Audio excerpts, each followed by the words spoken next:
motivasi ini, walaupun tidak ada guru, walaupun tidak ada orang lain, dia akan selalu memotivasi dirinya sendiri, yaitu untuk menjadi orang yang mereka inginkan dan menghargai diri sendiri dengan nilai-nilai yang mereka percaya.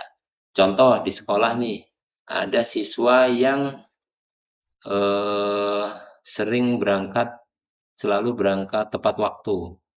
Nah, dia walaupun misal ada guru yang berangkat siang, ada teman-temannya berangkat siang, dia tetap akan berangkat pagi karena dia menghargai dirinya sendiri. Dia punya nilai-nilai yang dipercayainya, bahwa dia percaya bahwa berangkat pagi itu akan menimbulkan atau menjadikan dia bersemangat seperti itu.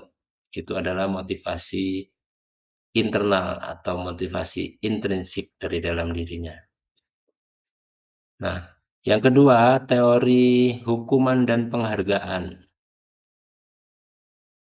Di sini hukuman, konsekuensi, dan restitusi. Nah, ada hukuman dalam menjalankan peraturan ataupun keyakinan sekolah. Bila mana ada suatu pelanggaran, tentunya sesuatu harus terjadi. Untuk itu kita perlu meninjau ulang tindakannya.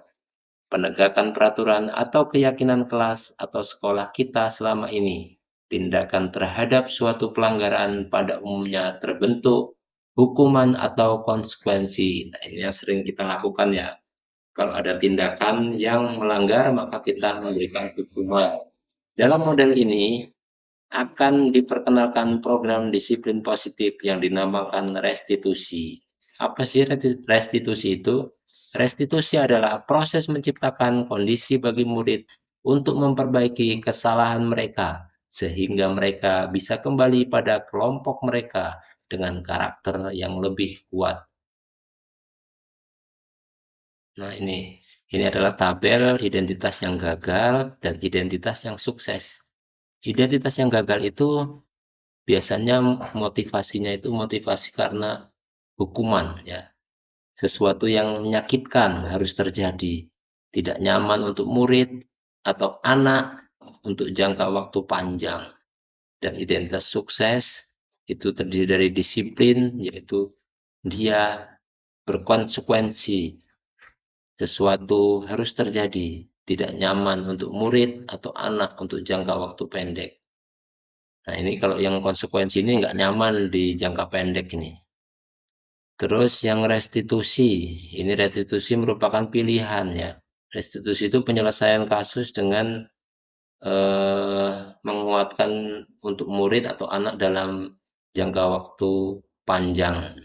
Korban mendapatkan ganti, murid atau anak mendapatkan penguatan. Nanti kita akan bahas di slide atau PPT selanjutnya.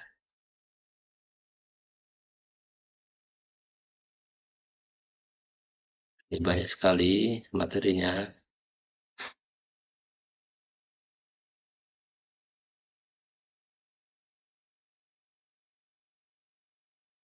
Nah, ini yang C, dihukum oleh penghargaan.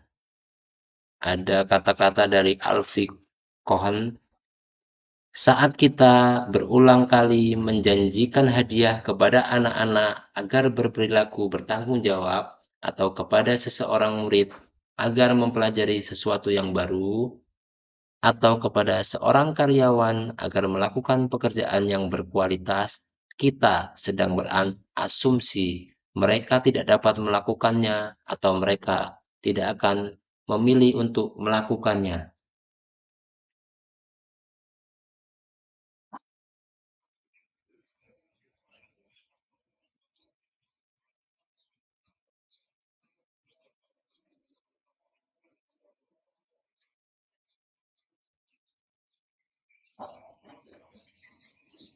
Nah, di sini ada contoh-contoh pengaruh jangka pendek atau jangka panjang.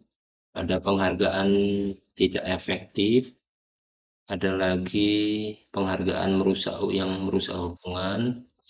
Jadi nggak semua penghargaan itu baik ya. Ternyata ada juga loh penghargaan yang merusak hubungan, penghargaan mengurangi ketepatan juga, penghargaan menurunkan kualitas, penghargaan yang mematikan kreativitas. Contohnya nih, murid-murid diminta berpikir mengenai hadiah atau penghargaan yang bisa mereka dapatkan bila berhasil menulis sebuah puisi. Kreativitas kelompok murid-murid ini menjadi berkurang dibandingkan dengan yang tidak diberitahukan tentang hadiah yang bisa mereka terima. Nah, jadi tujuannya itu bukan lagi tujuan untuk puisi, tapi tujuan untuk hadiah ya. Jadi kreativitasnya itu berkurang di sini. Ada lagi penghargaan yang menghukum. Kok ada ya penghargaan menghukum? Penghargaan menghukum mereka yang tidak mendapat penghargaan. Misal, dalam sistem ranking, mereka yang mendapatkan ranking kedua akan merasa paling dihukum.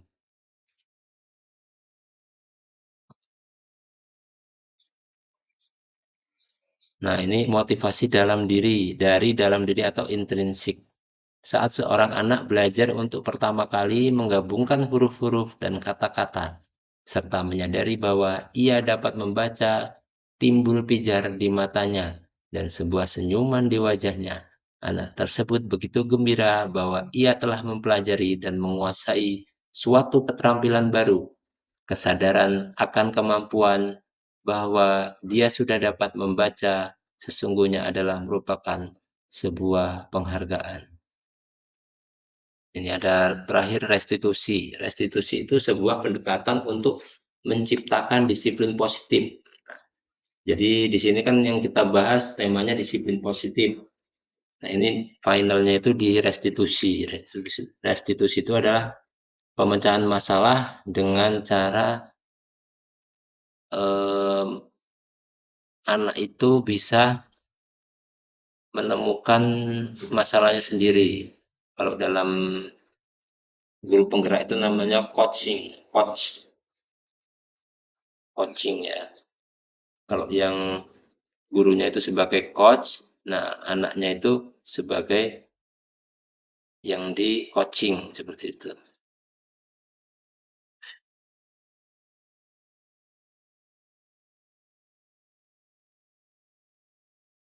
Nah, ini pengertian restitusi ini. Restitusi adalah proses menciptakan kondisi bagi murid untuk memperbaiki kesalahan mereka, sehingga mereka bisa kembali pada kelompok mereka dengan karakter yang lebih kuat.